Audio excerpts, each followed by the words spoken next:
Hello guys! మేము కాకినాడలోని గోవింద గోకులానికి వెళ్ళాము. Temple చాలా అంటే చాలా అందముంది. అందమైన గార్డెను, చాలా పీస్‌ఫుల్‌గా చాలా విజిట్ చేయాల్సిన ప్లేస్ అండి.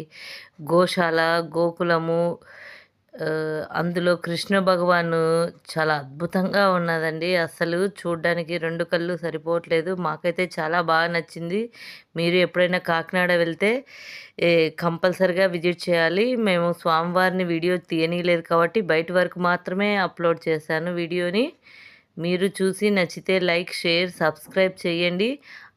టెంపుల్ స్వామివారి దర్శనం అయ్యాక పక్కలనే గోశాల ఉందండి. గోశాలలో మేము గోవుకి దానా పెట్టి, గోసేవ చేసుకొని, ఆ గోకులంలో చాలాసేపు స్వామిని ఆస్వాదించి, చాలా ఎంజాయ్‌గా, ఆనందంతో హరే కృష్ణ నామస్మరణతో చాలా చాలా ఆనందంతో ఉన్నామండి.